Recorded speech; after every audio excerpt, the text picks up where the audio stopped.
This video was sponsored by Skillshare. Series 6 has certainly gotten off to a rocky start thus far, and these two episodes up for review today are absolute testicles. Going into any series of Who, regardless of the quality of the first little selection of episodes, I find myself magnetically interested in the two-parters. I mean, who doesn't love a good cliffhanger, right? Even weirder is that this story ticks all the right boxes for a great Who story. A bunch of people are stuck on a base with an internal threat that picks them off one by one. So many episodes that follow this formula are just a goddamn treat, but others do stumble and fail, so today I aim to prove why these episodes fell down the stairs and are in need of a hip replacement. If success is something you strive for, Skillshare will be able to help you out. It's the website that has supported the channel since 2019, and they're still pumping out amazing classes for you to learn something new or sharpen your skill set. I found myself watching Denise Bayron's class Sewing Basics Make Your Own Clothing. I haven't made any clothes myself ever, but I was just curious to find out how on earth somebody could do it. Skillshare is curated specifically for learning, meaning there are no ads to distract you from following wherever your creativity takes you. Whether you write, draw, photograph or film, Skillshare has a class for you. The best news of all though is that the first 1,000 of you to click my link in the description get a full 1 month free trial of Skillshare Premium membership. You heard me right, a whole month. A month-long free trial. A free trial that lasts a month. Once more, with feeling, click my link below for a free 1 month trial of Skillshare Premium membership. Now, to save me from sounding like a broken record, let's get on with the review. Matthew Graham. Where have I heard that name before? Oh shit, it's the bloke who wrote Fear Her. Cancel. That explains a lot. We begin the rebel flesh on some unnamed island fortress where a bunch of people are carrying out maintenance on a bowl of acid. Eyebrows are immediately raised when the female character Jennifer pushes the character Buzzer into the vat, leading to a seemingly painless death. To see him then appear as though nothing had happened brings the premise of cloning to the fore. I am a bit of a sucker for cloning, AI and identity and all those kinds of themes mixed together for a good story. I liked that the characters are so nonchalant about the clone's death that it makes them appear disposable. This idea is what creates the tension of this episode, and this opening scene gets off to a promising start, even if Buzzer seems to be that bloke from the old McDonald's advert. No, you're alright. In the TARDIS, the gang seemed to be having some chill time, with the Doctor still obsessively unable to determine whether Amy is pregnant or not. By this point in the series, it certainly started to look a bit creepy every time he did this, but obviously by the end of The Almost People, we would have an answer for it.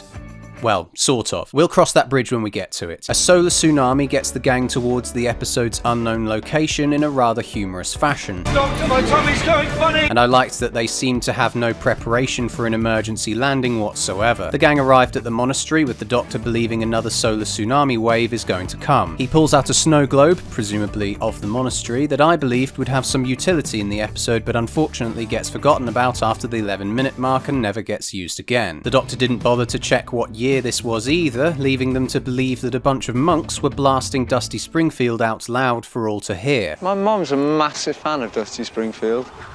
Who isn't? Me? The gang get cornered in a room full of people and their clones. I actually really liked that the Doctor couldn't so easily wriggle out of his predicament using the psychic paper. Normally the characters he flashes it to just get on their hands and knees ready to kiss his feet, but here this leader Miranda Cleave's character doesn't take any of their shit. They are then taken to the cloning room where the ground rules of cloning are laid out for us. The way that the characters operate the clones like vehicles is a really unique idea. The lines between whether these gangers are actually independent or are in effect possessed is rather blurry. The fact their nerves can be potentially cut off when combined with them forgetting their experience as a ganger after death was rather interesting too. I even liked the fact that the writer remembered he made the Doctor enjoy putting his fingers where they don't belong when he put the palm of his hand into the flesh pot. There was something rather cool about the decision to make this facility a factory, in that the characters are mostly interested in money above all else. We got some insight into this notion when one of the characters grumbled about the suit being more expensive than the clone that wore it before being disintegrated. Acid corroding away at the entire island? A solar storm? Bah, as long as the quota is filled. We have 200 tons of acid to pump out. We fall behind, we stay another rotation. Anyone want that? And as long as I get paid. It's great stuff. These humans totally dominating nature in this way makes it feel like they've grown too big for their boots and are going to pay the price for it. Even the Doctor's warnings towards Cleves are totally ignored. My factory. My rules. Absolutely savage. We then had this overly dramatic sequence where the second wave of the solar tsunami hit, and when the episode started to transform in quality. You can see the snow from when they filmed this in the middle of winter not melting amidst this seemingly cataclysmic event. Intercut in this sequence are the gangers seen all lined up in a row. It kinda eroded the idea that the gangers were being controlled, because why would they just be standing there doing nothing otherwise? Everyone awakened, and there was a temporary level of uncertainty as to who is a clone and who isn't. This, for me, is where most of the dramatic potential lies in a story like this. The Doctor finds Cleves totally transformed by the storm. I'm sorry, Doctor. I abandoned my team. Which was certainly interesting, seeing as her personality seemed to have turned upside down in the time it took for the storm to pass, which was how long, by the way? Not long. Minute, 2 minutes? I'd hazard we've been out a teensy bit longer. Well, how long? An hour. Why guess when you could just check your watch? It's even more annoying because this line seems to imply that the clones could be getting up to something to make all these characters' lives a misery. Of course, that never really happens, so this little moment seems utterly pointless. Meanwhile, Rory started taking a rather strange interest in this Jennifer character.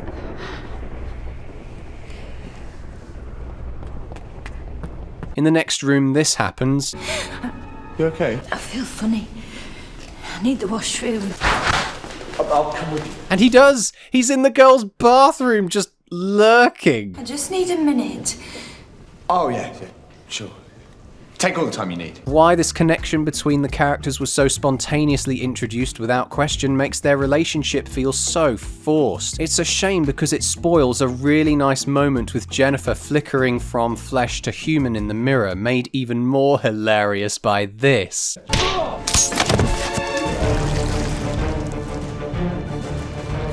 Good lord above. Not only have the effects aged horribly, but I find her simply being in the toilet cubicle to be more scary than this. I was reminded of that scene in Harry Potter and the Chamber of Secrets when they all took Polyjuice Potion, coincidentally as well in a girl's bathroom. First of all, the trio are established rule breakers, so them being in the girl's bathroom makes total sense. Secondly though, Hermione locked herself into the cubicle for a considerable length of time whilst Harry and Ron infiltrated the Slytherin common room. What this does is builds up for the final reveal that she's turned into a cat for a juxtaposing, hideous and hilarious effect. No build-up can be found in this scene though, and it's honestly embarrassing to see this Mr. Fantastic head stretch happen so early on in this story. Meanwhile, the Doctor cooked a microwave meal to reveal Cleves to be a clone. It's a shame because I honestly had faith in Raquel Cassidy given her consistent performance up until this point. Unfortunately, her voice cracks and she runs out of the room like a little child. We are living!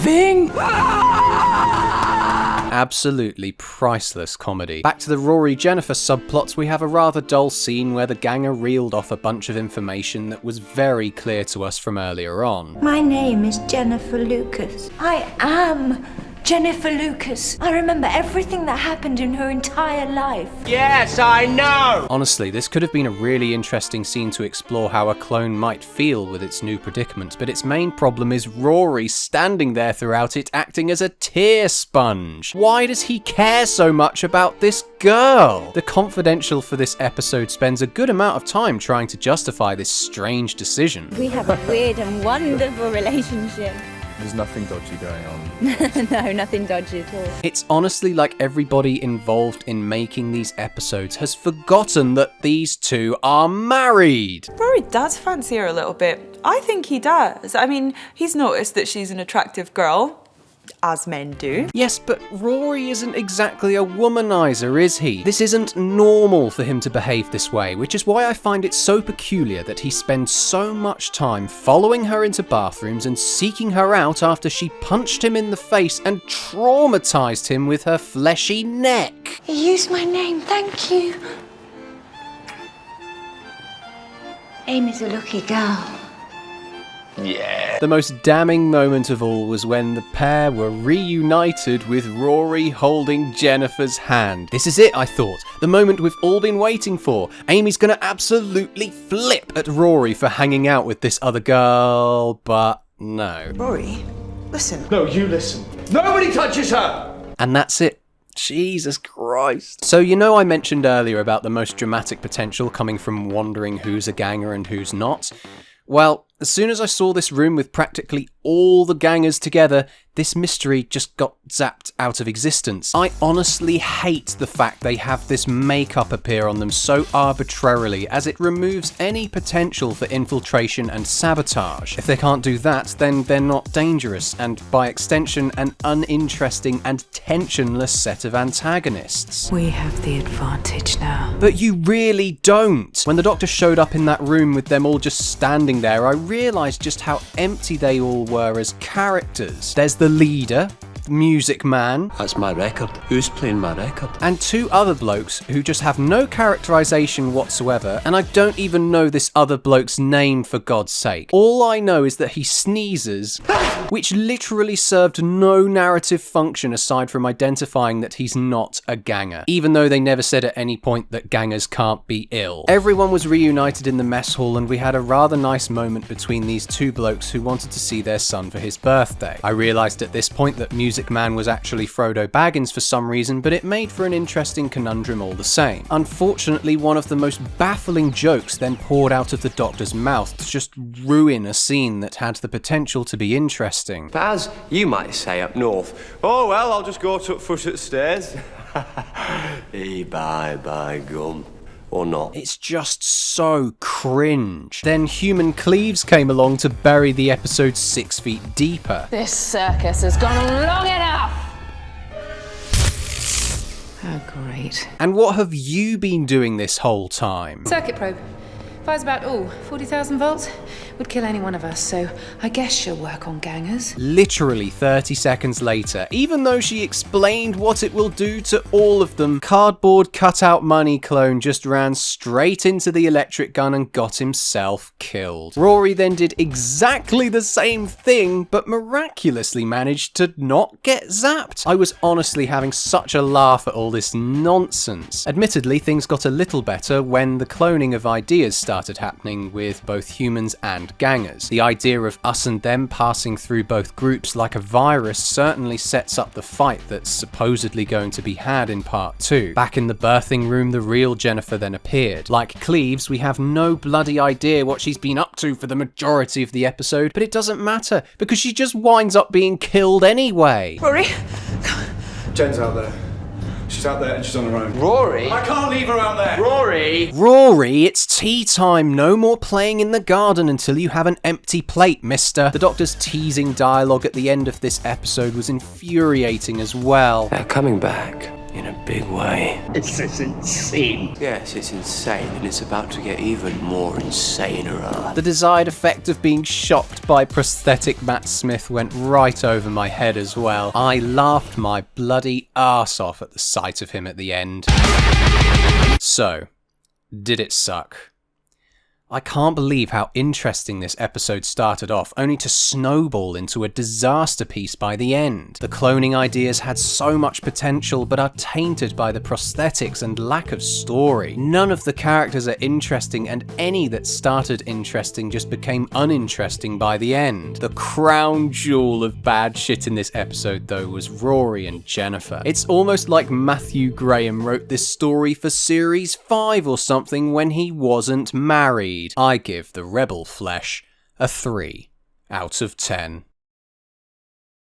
The Almost People begins by tickling every classic Who fan's balls by having Smith paraphrase a bunch of previous incarnations' famous quotes. In fact, at one point they dubbed Tom Baker's voice over the top of him for some reason. Would you like a jelly, baby? I mean, it's kinda interesting watching a clone take in thousands of years of memories, but it's just done in such an uninteresting way.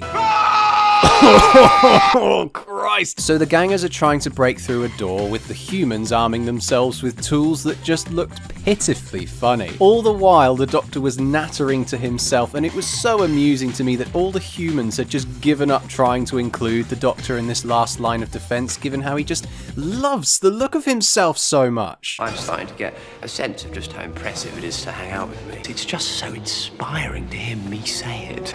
Oh, just suck yourselves off already! Even more frustrating was how obvious it was that they weren't directly talking to each other in this two-shot right here. Only when these low-angle shots come into play do they actually look like they're talking to each other, even though one of them's a double. Frustratingly, this idea of cloning the Doctor was previously done in the episode Journey's End, which had a far more interesting exploration of such an event compared to this episode. The group then ran down a spontaneously conjured escape route, making me wonder why they didn't just go down there at the start of the scene. This was where I decided that the writer was making it up as he went along, because all of a sudden the characters were all choking on, and I quote, the acid reacting with the stone. I don't even care if this is scientifically accurate, it's just how all the characters had to stand still and breathe it all in. Breathe!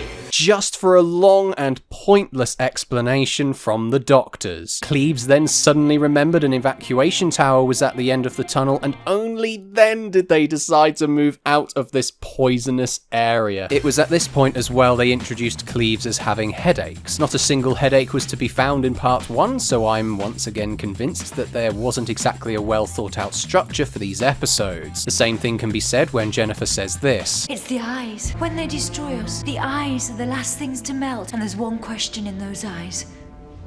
Why? If they really wanted this moment to pack a punch, it might have been good to actually see some wide, startled eyes melting at the very start of the Rebel flesh. Even more annoying is knowing that the gang would later find a room full of eyes that literally serves no function whatsoever. The scene also puts this cringy idea of a ganger revolution into the mix, with the ending of the scene being, oh, just watch. I have a plan.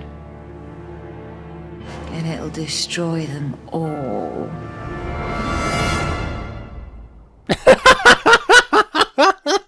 didn't even need this shot. Cut from her to the next scene. It's so damn awkward. It was equally amazing to me that the most we'd seen of Rory thus far was him following ganger Jennifer, lurking around a corner in the most creepy fashion imaginable. When the power was turned back on, apparently their machine had the potential to find Rory. How exactly this would be done is never explained, nor is it important, as he just seems to bump into the other characters when the plot requires it. As always with Series 6, I continued to wonder why the companions don't have mobile phones, with the Doctor's jazzy "you have signal everywhere" upgrade. It could have saved so much time. Back in the tower, the Doctors fixed up the power whilst the humans played with some props in the background. Trying to keep track of which Doctor is which is simple enough. They are wearing different shoes whilst one acts like a ganger and the other doesn't. It's strange to think that they established the gangers as having no control over their spasmodic facial transformations in the Rebel flesh, and yet from the 3-minute mark in this episode onwards, not once does the prosthetic Doctor's face ever appear again. Admittedly, this confusion over clones is exactly what I'm after in these stories, and it does create a really interesting scene when Amy confesses to seeing the Doctor die. Her believing she's talking to the ganger when of course she's talking to the Time Lord himself made for an interesting moment. To see him behaving in such an obviously gangery manner assists in building up this tension towards what is going to be done with him when the rescue and extermination team arrive. The gangers hatched their plan, but somehow this idiot Jennifer Lucas I'm Jennifer Lucas. somehow forgot that their system was ganger-proof. Finally, after 17 minutes of this episode, Rory was once again seen wandering around with a stick and a torch. He somehow lost sight of Jennifer after his previous creepy antics, only to then find 2 of them squabbling over which one was a ganger. Not like any of it matters much anyway, because the death of the ganger from the bloody acid was so funny.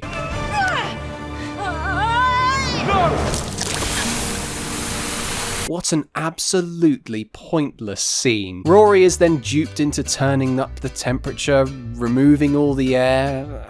Honestly, it just amazed me that you have this going on I'll break out the big guns. without a single concern that he should be returning to his wife and the Doctor. They then run into a pile of CGI ganger corpses. I see this, but all I can think of is this. Moisturise me, moisturise me. The Doctor and Buzzer then go out looking for Rory and find Jennifer's corpse. Buzzer knocks the Doctor out and then says this. I should have been a postman like my dad. It's a bit late for that, isn't it? These episodes are just so appallingly funny, and it only got funnier. He then stumbled onto Jennifer looking after the CGI pile of bodies, and then this happens.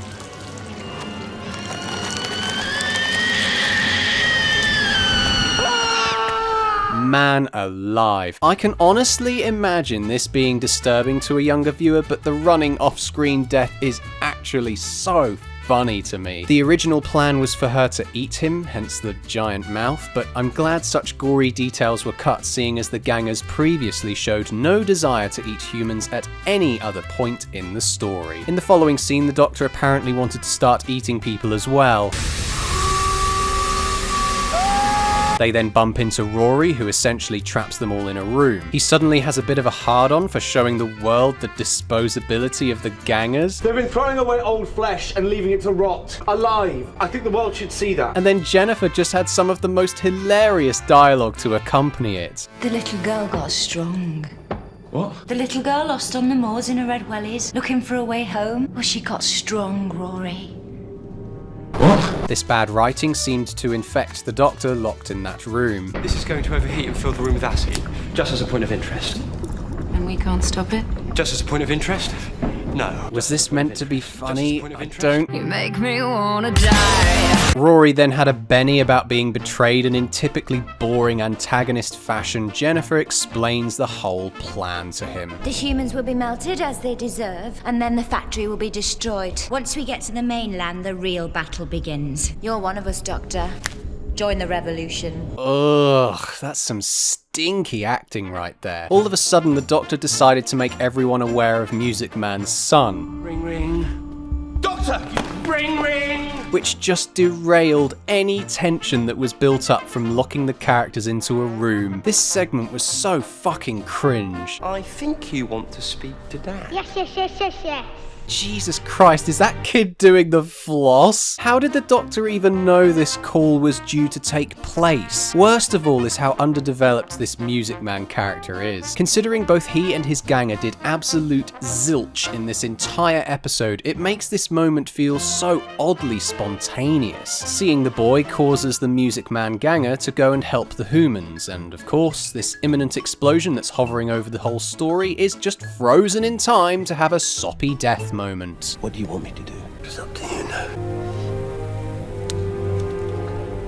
You done it. Christ, can you imagine the terrified look on this kid's face when his ganger father suddenly turns into this ugly thing? Whilst the explosion crisis was forgotten about, another one arose with the Jennifer ganger turning into a CGI monster for some reason. I thought it was hilarious watching the writer showcase this segment in The Confidential. Unleash the Jennifer creature. This is a character called Dickon. Don't go down that corridor, Dickon. I wouldn't, mate. He's going to try and close the door. Get that door closed. I don't think that's going to end well. There's a sofa there. How incredibly awkward. The real question is, why though? Why did this ganger have to turn into a monster? It's a shame that none of the other gangers showed any strangeness like this, beyond Cleves twisting her head around in part 1. The TARDIS then rather conveniently smashed down into the corridor they were in, where it was decided 2 of the gangers would stay behind to stop the monster breaking through a door. It probably wouldn't have been too much to ask for all the characters to run into the TARDIS, but instead the intensity once again deflates into nothingness with this twist that the Doctor swapped shoes and Amy was in fact prejudiced after all. It's not the worst twist ever, mind you. It does make a rewatch a little more interesting. If anything, it ties quite nicely into that huge reveal at the end with Amy being a ganger herself. Before we get to that though, I just wanted to point out that the Doctor has a magical cure for blood clots just sitting underneath the TARDIS console for some reason. Also, I found this line super weird.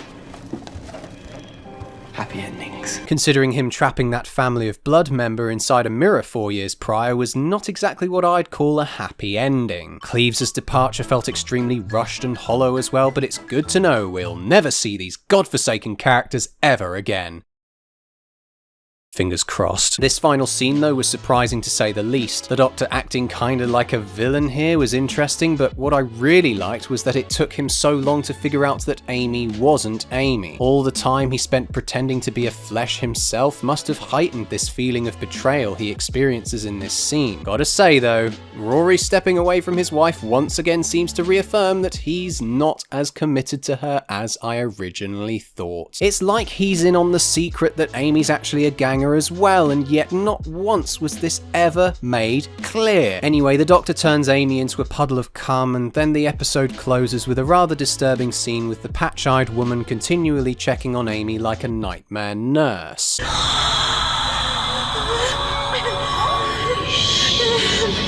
That was freaky. My curiosity for this series is now at an all-time high, but honestly, after what I just had to sit through to get to this point, I'm really not holding out much hope for a satisfying explanation. So, did it suck? This episode was actually terrible. My only compliments to the chef are in regards to the Doctor pretending to be a ganger and that surprising conclusion that builds up hype for the mid-series finale. These stories had so much potential, but there are so many reasons why it doesn't work. The Doctor stroking his own ego gets the episode off to a frustrating start. The make-it-up-as-you-go style of writing makes this episode a real challenge to enjoy. The lack of characterization from any of the team. The CGI has aged horribly, and just the appalling behaviour from Rory without any justification once again squashes any effort other writers have made to make him heroic or likeable. I really hope I never have the misfortune of watching these tensionless and forgettable episodes ever again. I give The Almost People a 2 out of 10. Why can't I talk today? Any day. We then had this overly dramatic sequence where the second wave of the Sula Tsunami. What? It's a shame because I honestly had faith in Raquel Cassidy given her consistent performance. Back in the tower, the Doctor fixed up... Oh, are we still recording? Oh, I just opened up OBS, that's not what I wanted. Considering him trapping that family of blood member inside a mirror 4 years prior was not exactly what I'd call a fappy ending.